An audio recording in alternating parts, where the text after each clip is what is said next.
Alors, bonjour à toutes et à tous.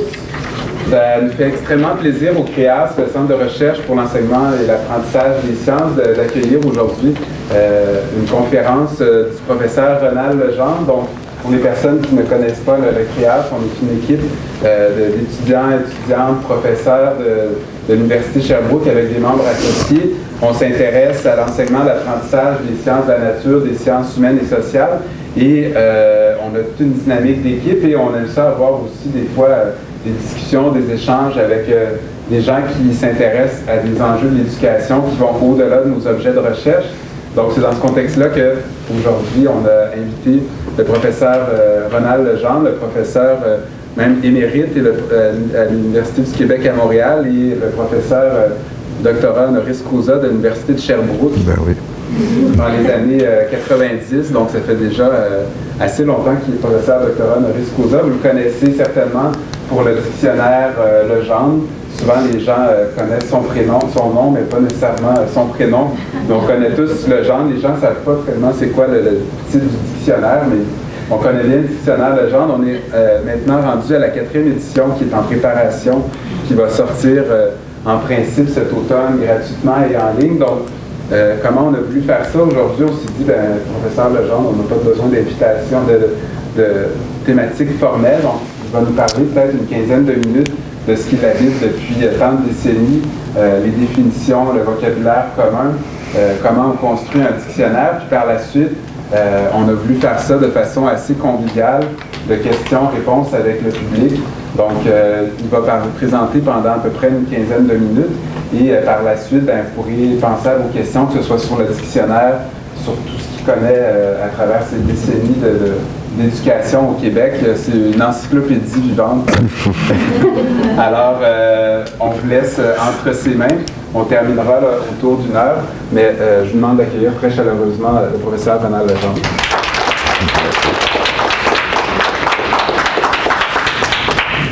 Merci Jean-Philippe. Bonjour à toutes et à tous. Je suis vraiment honoré d'être parmi vous aujourd'hui. L'Université de Sherbrooke a toujours joué depuis longtemps un grand rôle dans ma carrière. Je suis venu ici une centaine de fois à des séminaires. Et en réalité, si n'eût été de l'Université de Sherbrooke, j'aurais même pas fait un doctorat en éducation. C'est que j'enseignais au secondaire la physique au début de la Révolution tranquille, là, donc c'est pas d'aujourd'hui, probablement parce que vous n'étiez pas encore au monde à ce moment-là. Et j'avais lu tous les volumes d'un chercheur que j'admirais beaucoup, Gaston Mialeray. Et je vois annoncer à un moment donné conférence de Gaston Mialeray à l'Université de Sherbrooke. Il m'épatait, il m'impressionnait beaucoup dans ses écrits, mais en personne, c'était un grand, un star du domaine. Et après, il avait parlé de formation professionnelle, je pense. Lui, c'était une vraie encyclopédie vivante qui connaissait tout. Puis il y avait beaucoup de considération pour l'Université de Sherbrooke. Après sa conférence, assez gêné d'approcher quelqu'un de semblable, je lui ai dit les recherches que j'avais commencées sur l'enseignement des sciences. Puis il m'a invité, ça c'était au mois d'avril, il m'a invité à me rendre dès septembre suivant à son laboratoire de psychopédagogie à l'Université de Caen.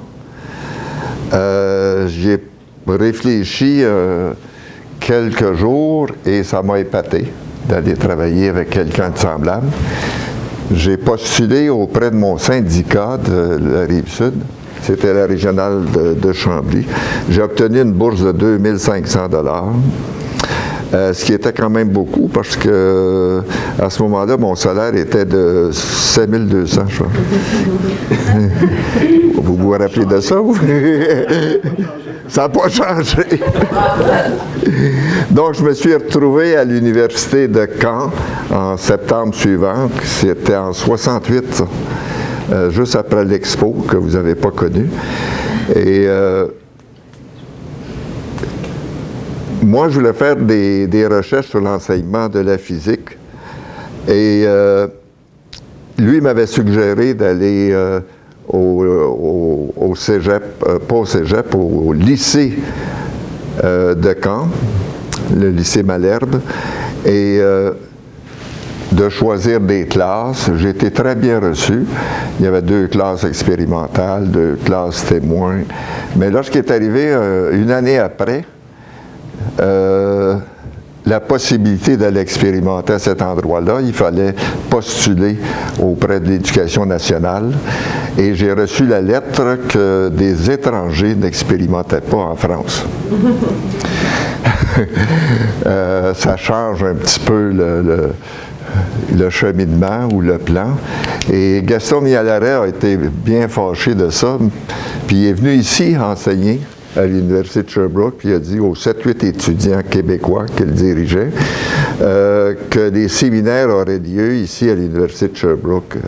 Et c'est ainsi que j'ai resté à Caen, pas plus que 12 mois, et que mon doctorat s'est poursuivi ici.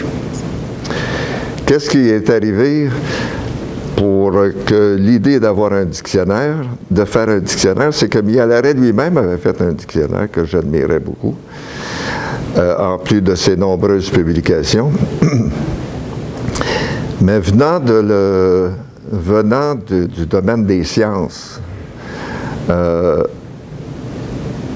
je voyais que dans le domaine de l'éducation, c'était un petit peu n'importe quoi. Pédagogie, curriculum, didactique, encore aujourd'hui. Et même le terme éducation. Hein. Lorsque je suis revenu de Caen, après avoir soutenu ma thèse, je me suis dit, bon, Legendre, tu es docteur en éducation, mais tu sais qu'est-ce que c'est qu'un docteur? Pas un docteur en médecine, parce que c'est un bac en médecine, vous dire. Mais doctorat, PhD, tu sais qu'est-ce que c'est, mais éducation, qu'est-ce que c'est? Et un être éduqué, qu'est-ce que c'est? Si l'output, la mission de l'éducation, ça devrait être d'éduquer des gens et non pas uniquement les instruire. Alors, j'ai commencé à réfléchir un petit peu à ça. Je ne connaissais rien de la terminologie et tout ça.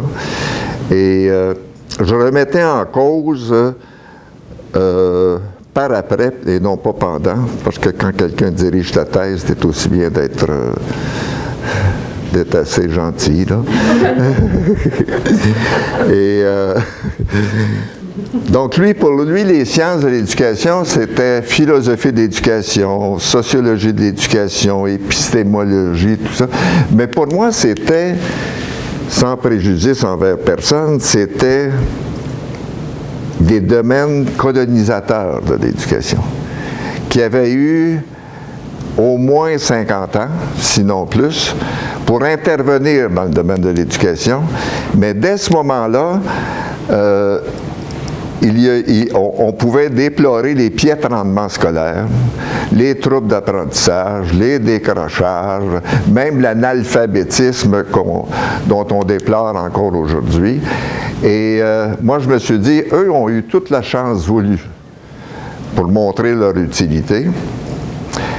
Alors, ce serait peut-être de créer les sciences de l'éducation et que ces autres disciplines-là, bien qu'importantes, soient en périphérie et non pas au centre.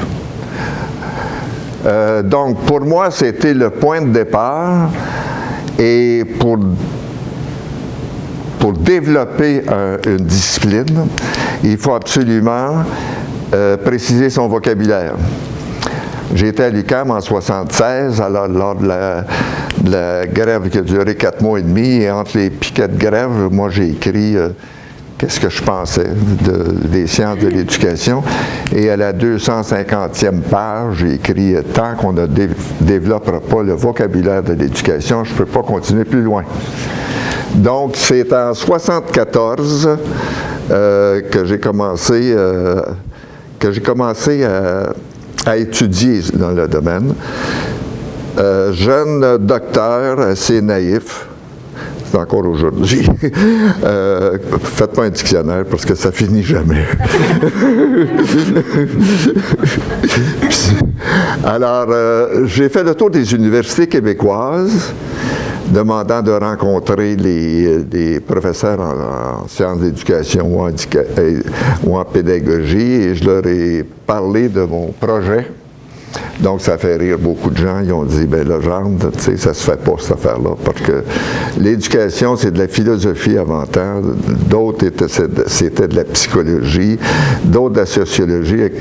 Mais quand même, j'ai continué à visiter des universités et j'ai réussi à intéresser une soixantaine de collègues pour faire un premier essai de définition de l'éducation. Pour ce faire, à 3 années différentes, j'ai fait un sondage Québec, Nouveau-Brunswick et Ontario pour savoir, de l'avis des éducateurs, des enseignants, quels étaient les termes à définir, parce qu'il y en a des milliers. Hein.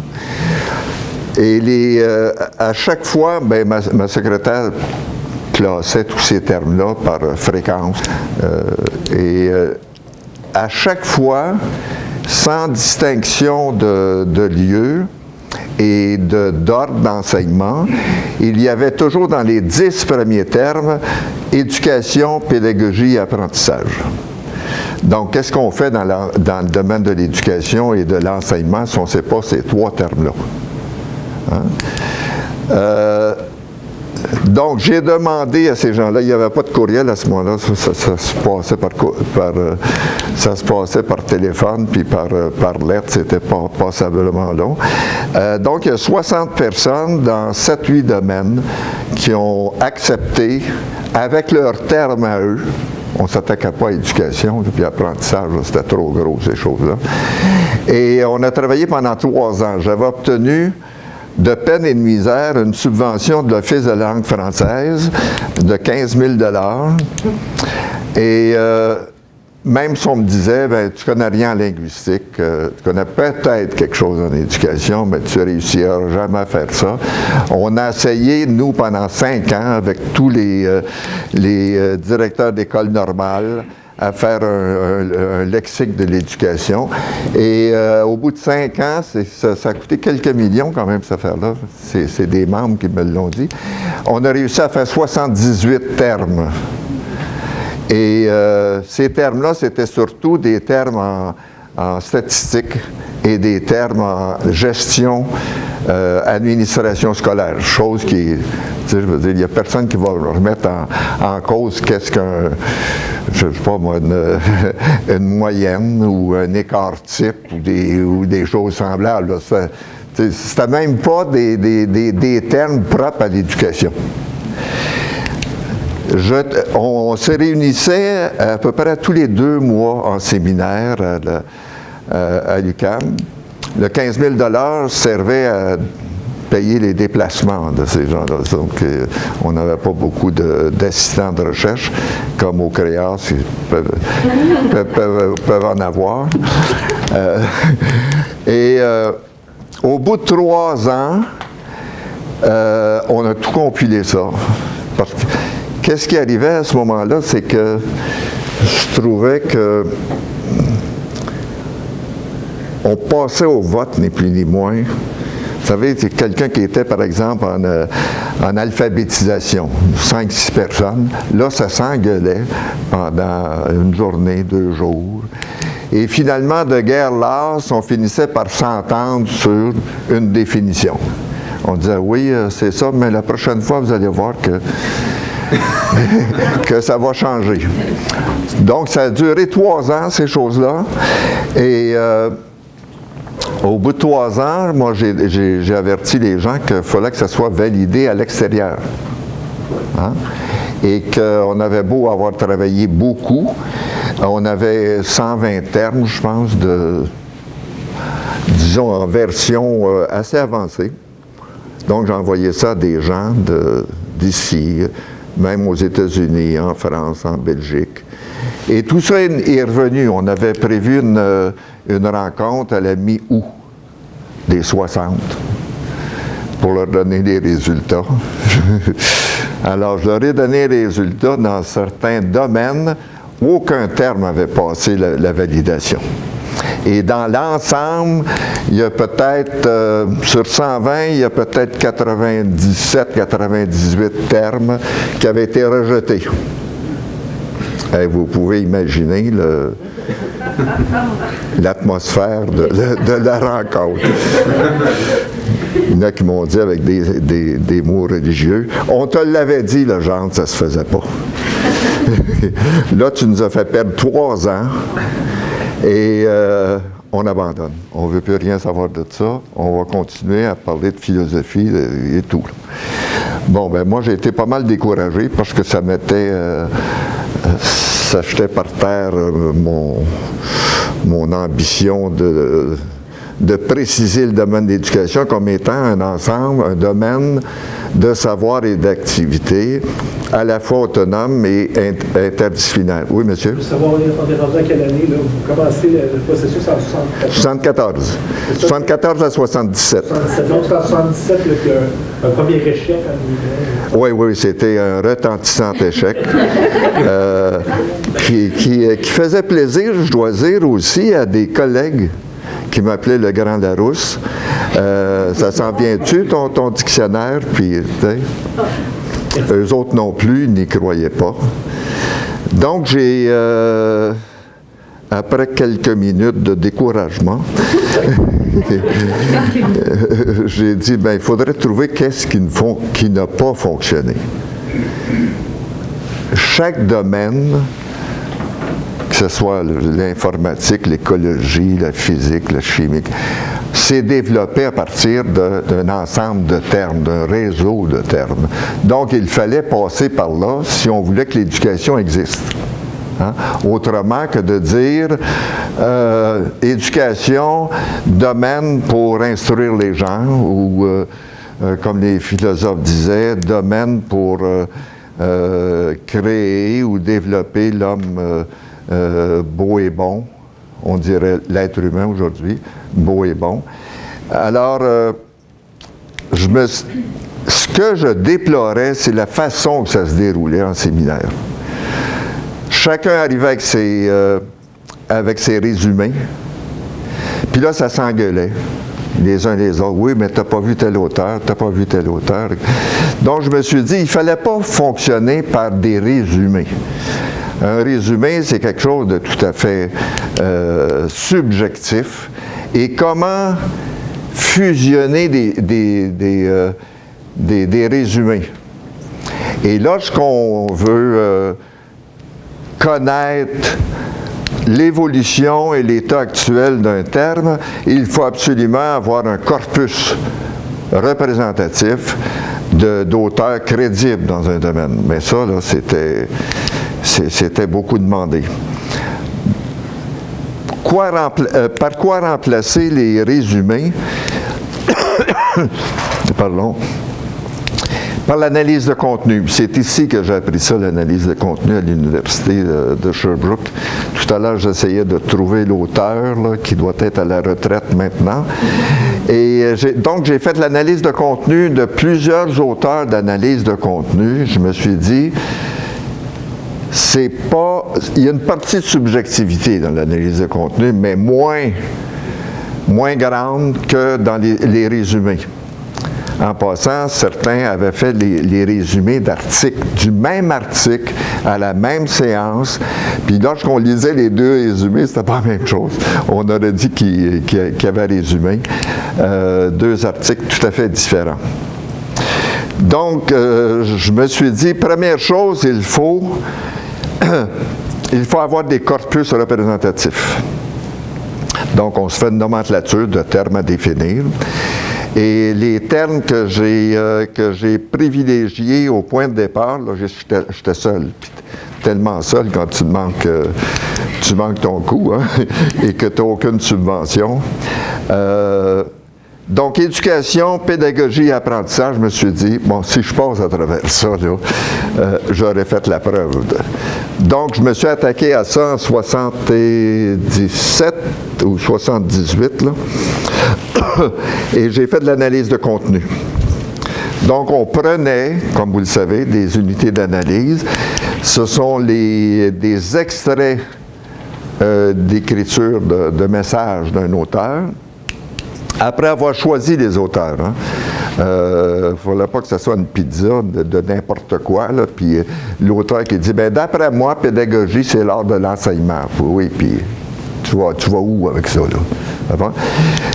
Donc, à partir d'un corpus représentatif et d'auteurs crédibles, en français, en anglais, puis j'ai ajouté l'espagnol par la suite, j'ai analysé ça. C'était très, très long. Très, très long. Il n'y avait pas d'ordinateur à ce moment-là. Et on mettait ça sur des fiches. Pourquoi sur ces fiches-là, puis ces couleurs-là? C'est que c'est... pas de subvention, on prenait les fiches qu'on avait. Donc, les définitions, ce que l'on appelle les théories formelles, on mettait ça sur des fiches blanches. Les secrétaires au département des sciences de l'éducation, le vendredi après-midi, tapaient ce que j'avais retiré.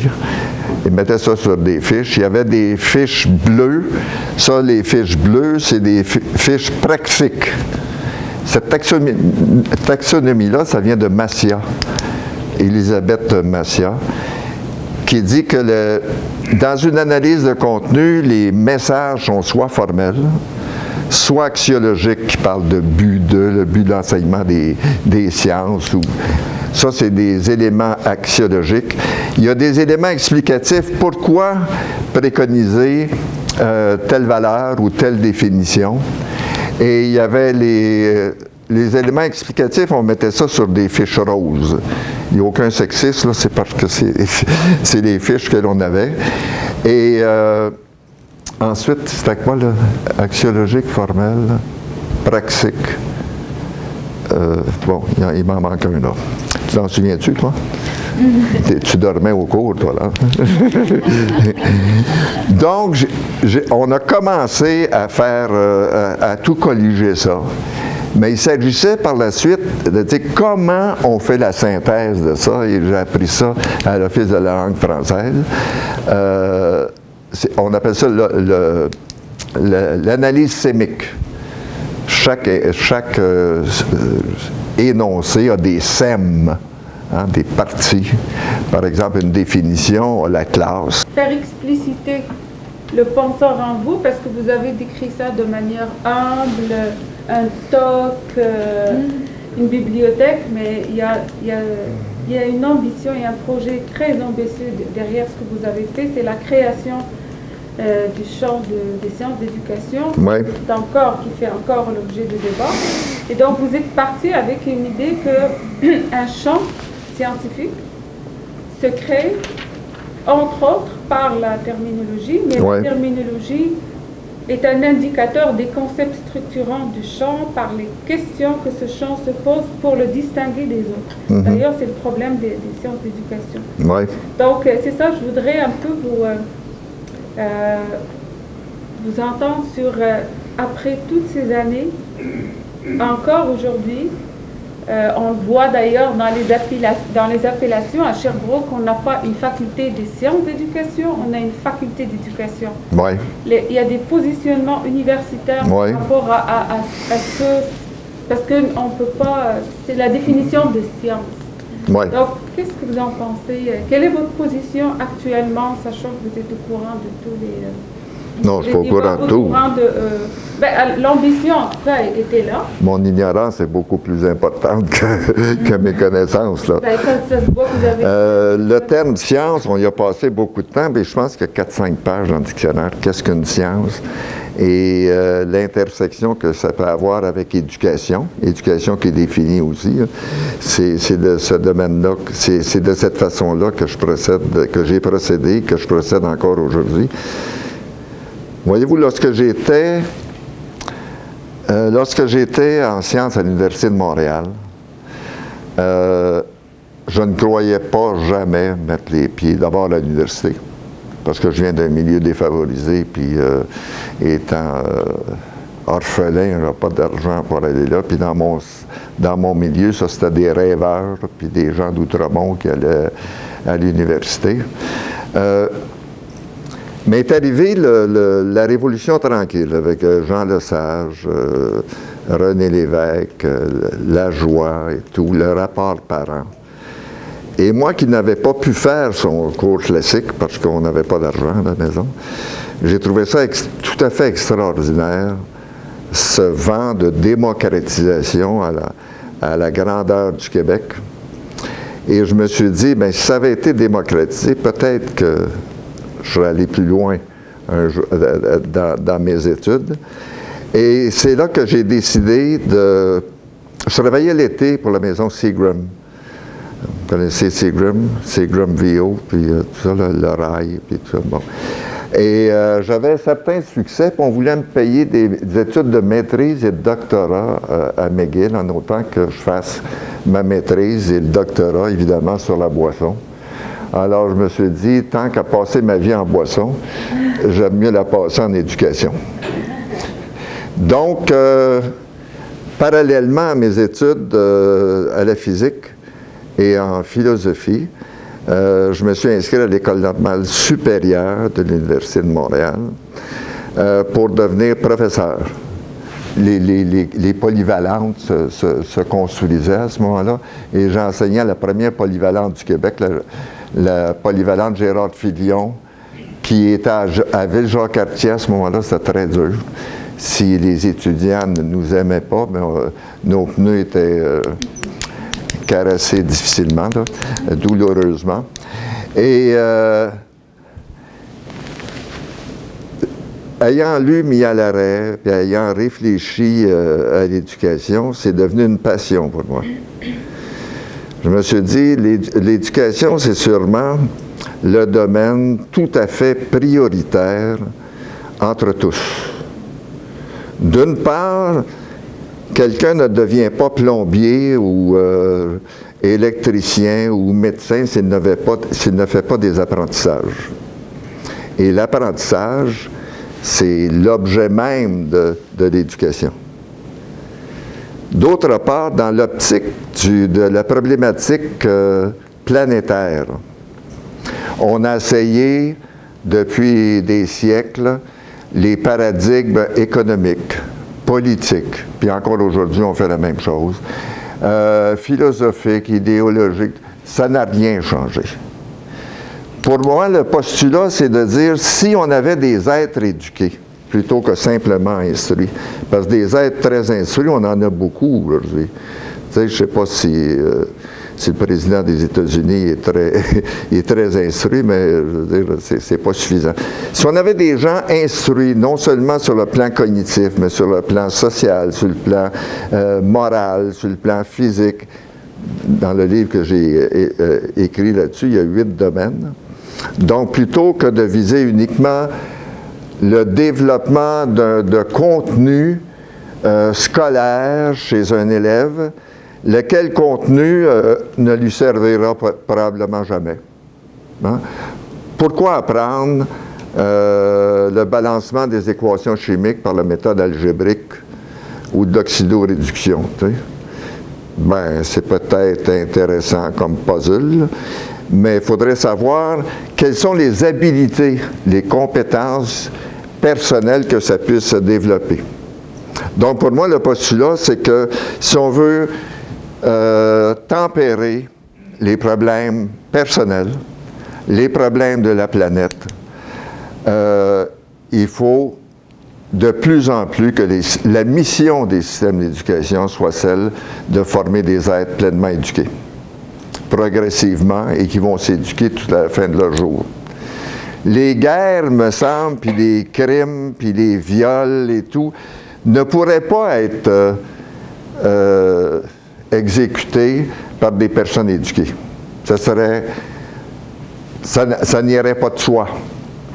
Le gros défaut, à mon avis, des systèmes éducatifs, disons éducationnels, parce que ça n'éduque pas nécessairement, ce serait de s'en tenir uniquement à des réformes de contenu scolaire, sans distinguer entre les contenus clés et des contenus prétextes. Les contenus clés, c'est absolument à savoir. Les contenus prétextes sont majoritaires au primaire et au secondaire. Ce sont des supports pour développer des habiletés cognitives, physiques, sociales, etc. Donc voilà ma pensée en quelques mots, qui fait que j'en suis à ma 46e année de travail sur le dictionnaire. Et même si je suis à la retraite depuis 18 ans, mais que je continue quand même. Parce qu'il me semble que l'éducation doit être développée et s'appartenir et devenir un domaine de savoir et d'activité validé et interdisciplinaire. Ça ne veut pas dire qu'on met les autres de côté, là, mais établissons des relations effectives, organiques avec les autres. Chose qui n'est pas le cas actuellement, parce qu'une formation, moi j'ai analysé tous les programmes de formation dans les universités, c'est un petit peu de sociaux, un petit peu d'épistémologie, un petit peu dans le temps c'était les mathématiques modernes. Donc, il n'y a aucune formation structurée finalement, si bien qu'on arrive, comme ça a été mon cas, à enseigner au secondaire, puis tu te dis, bon, ben là, il me semble que je pars à zéro. Si les sciences d'éducation, qu'on les appelle d'éducation ou discipline éducationnelle, peu importe, là, existaient et vont exister, il me semble que ce serait la plus grande révolution du domaine de l'éducation. Et je suis convaincu qu'au Québec, on a toutes les ressources, tous les gens créateurs, innovants pour ce faire, et que ça peut devenir un modèle mondial de l'éducation, plutôt que de changer des petites choses ici et là, à la va comme je le pousse. Oui? Je me disais, le dictionnaire d'éducation, parce que bon, j'ai eu la chance d'être 3 années à Lausanne, en Suisse, et puis dans l'éducation, puis on parlait souvent du dictionnaire Legendre. Et donc, je me disais, c'est quand même, puis c'est vrai que c'est très courageux d'avoir mis un dictionnaire pour nous en éducation, parce que je ne vois pas que ça se fait ailleurs. Puis pour les raisons que vous avez décrites, ça doit être extrêmement difficile de trouver des consensus, ou en tout cas sur chacune des définitions. Alors moi, je peux juste dire là, de où j'étais à ce moment-là que vraiment tout le monde trouve ça courageux et il est très utilisé. C'est vraiment une référence. Quand on parle en acteur d'éducation, puis qu'on va avoir un vocabulaire commun au moins pour s'entendre, ben c'est tellement une bonne base. Là. Ben, merci beaucoup. Merci, vraiment. Bien, le vocabulaire, dans n'importe quel domaine, c'est une question de communication. Je vais souvent, et depuis toujours, dans les réunions pédagogiques dans les écoles. Et je m'amuse à dire, bon, ben, chacun, là, vous allez me dire qu'est-ce que c'est que l'éducation. Là, si vous voulez connaître les vertus du silence, c'est pédagogie non plus, apprentissage non plus. Je leur présente les 3 termes, là. Et c'est tragique qu'on soit dans le domaine de l'éducation, qu'on ne sache pas qu'est-ce que c'est, ni l'apprentissage. Ne serait-ce que pour soi-même, hein, on a beau préconiser que le système d'éducation forme des êtres éduqués, mais c'est nous, au point de départ, si on n'est pas des éducateurs éduqués, comment peut-on inciter d'autres personnes à le devenir? Puis il n'y a rien de plus capotant de se voir évoluer sur le plan de l'éducation. Mais il y a aussi une crainte, des fois, de définir un terme. Les termes sont tellement, pas galvaudés, mais je veux dire, je cherche le terme, là, je veux dire, les mots sont tellement utilisés qu'on n'ose plus se prononcer sur une définition. Non, c'est ça, c'est ça. Et c'est la même chose dans les programmes de formation des enseignants. Moi, je les analyse constamment, là. Puis c'est des contradictions partout. Et les documents du ministère de l'Éducation aussi. Comment voulez-vous que ça soit compris? Il y a des contradictions dans ces documents-là. Ouais. Quand on les lit, on voit qu'il y a des gens qui ont écrit ensemble, mais qui ne s'entendent pas sur la terminologie. Non, puis s'entendre sur une terminologie, c'est pas encore une fois une question de vote, hein, ou de préférence, parce que c'est d'entrer dans toute cette méthodologie-là pour dire qu'à la fin, ce n'est plus l'idée ou l'opinion de Legendre. C'est une synthèse de beaucoup d'auteurs. On aurait peut-être le temps pour une dernière question. Oui? Est-ce que vous vous souvenez, ou sinon je vais le trouver, peu importe, les différentes éditions, combien de termes on ajoutait? Oh, j'aurais pu apporter ça. Mais ma question, finalement, c'est aujourd'hui, en 2020, puis à l'aube de la 4e édition, est-ce qu'il y a une section ou un pan que vous trouvez qui n'est pas assez développé dans le dictionnaire? Oui. Il me semble que, c'est sûr que le travail ne finit jamais. Non, le travail finit jamais. Le besoin le plus urgent là, de dire, cette section-là, il me semble qu'il faudrait qu'elle soit développée. Mais là, il y en a une vingtaine de sections, mais ce qui m'est demandé depuis toujours, pouvez-vous, M. Legendre, faire le ménage dans l'adaptation scolaire ou la psychoéducation, puis tout ça? Dans la documentation que je dépouille depuis très, très, très longtemps, et sur laquelle je tente de faire des synthèses ces jours-ci, c'est souvent astrologique, les dénominations qu'on associe aux enfants. Hein? C'est non seulement associer un attribut, mais c'est de dire qu'est-ce qu'on va faire après. Hein? C'est pas tout de crier des noms au monde, c'est de dire, bon, ben là, en mathématiques, il y a tel problème, mais voilà la recherche qu'elle dit. Dans le dictionnaire, ce que j'ai tenté, moi, dans les notes explicatives, les A, B, C, D, etc., c'est de faire des synthèses de pratiques issues d'un grand nombre de recherches. Hein? En 2-3 lignes, là, ça dit quoi faire selon la recherche de telle année à telle année dans tel pays et tout. Donc, ça évite à l'enseignant de passer des mois dépouillés de la documentation. Hein? Et c'est ce que l'on tente encore de faire dans la 4e édition. Est-ce que ça répond à votre... J'aurais pu apporter le tableau de ça, là. Ça se trouve,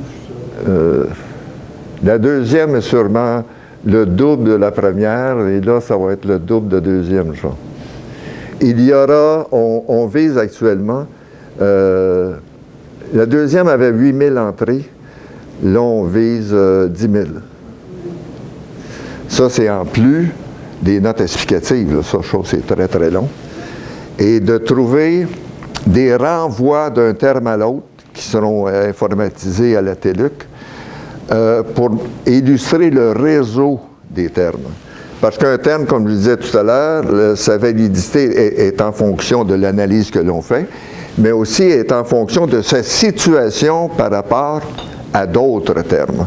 On ne définira pas, par exemple, pédagogie seule, on va définir pédagogie par rapport à didactique, par rapport à curriculum, etc., etc. On n'aura pas le temps pour une troisième dernière question, mais une deuxième dernière question, possiblement. Je vais aller rapidement à la question. Donc, vous l'avez évoqué un peu, vous vous alimentiez à des écrits en français, en anglais, voire en espagnol, oui, pour définir certains concepts. Et un des concepts qui nous réunit, ou un des mots qui nous définit même, là, disons, comme didacticien du français, didacticien des sciences ou de l'histoire ou autre, mais c'est le mot didactique. Ouais. Et donc, je vous poserai un peu la question, est-ce que les défis de traduction, d'adaptation d'une langue à l'autre pour certains mots-clés comme celui de didactique, est-ce que c'est quasi insurmontable parfois ou ou non, ou possible, ou non? C'est difficile. Certaines fois, c'est difficile. On appelle ça le croisement des terminologies. Vous avez un texte, je ne sais pas, en adaptation scolaire en français, en anglais, en espagnol. Vous tentez de trouver les messages semblables d'une langue à l'autre. Alors, ces messages-là qui font référence à des concepts, mais ça serait des équivalents. C'est pas à regarder dans un dictionnaire Webster ou autre de dire quel est l'équivalent de ce faux. Chaque équivalent dans le dictionnaire est trouvé à partir du croisement des terminologies. Chose qui est long. On aurait le temps peut-être pour un mot de la fin. Ben, allez-y. Non, c'est toi. Ah oui, c'est moi qui donne le mot de la fin, mais le mot de la fin, c'est que je suis passionné de l'éducation, puis je suis convaincu qu'un système d'éducation qui aurait comme mission la formation d'être éduqué, évoluerait très rapidement, à commencer par l'éducation des propres éducateurs, avoir un plan de match de dire, ben c'est pas à cause que j'ai un diplôme que je suis arrivé. On n'est jamais arrivé à l'éducation globale de notre être. On dirait, on n'est jamais arrivé à l'excellence qu'on a dans nous de notre être. Et ça relève de l'éducation.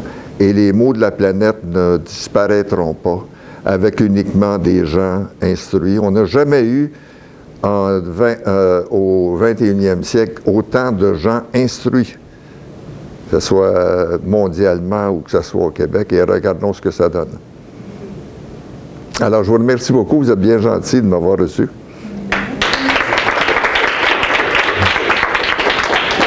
Alors, je remercierais vraiment très chaleureusement Ronald m'a enseigné en 2010 et j'ai pu faire plusieurs présentations. Aujourd'hui, on a été minimaliste. Pas de présentation PowerPoint, mais Ronald aime beaucoup terminer ses PowerPoint avec normalement un gros cœur sur lequel c'est écrit passion. Donc, je pense que... T'en souviens encore? Oui. Donc, au-delà de tout ça, je pense que il y a beaucoup aussi la passion de l'éducation. On ne peut pas passer du 8 à 8 comme ça. C'est peut-être pas un toc, je pense que c'est une passion. Je pense qu'on a chacun notre passion dans l'éducation, ce qui nous amène là. Je pense que c'est ça qu'il faut aller chercher au plus profond de nous-mêmes. Donc, merci vraiment beaucoup pour tout ça. Donc, je vous remercie au nom du CREAS d'avoir participé. Si jamais vous voulez suivre nos autres activités, on a une page Facebook, le CREAS. N'hésitez pas à venir nous voir, à venir nous consulter. On a plusieurs activités. On a un séminaire étudiant tout à l'heure au Hour 208 à 1h30, si jamais vous voulez venir participer. Sinon, on vous souhaite une excellente fin de journée à toutes et à tous. Et merci encore une fois. Merci. Merci. Merci beaucoup. Merci. Et bonne chance.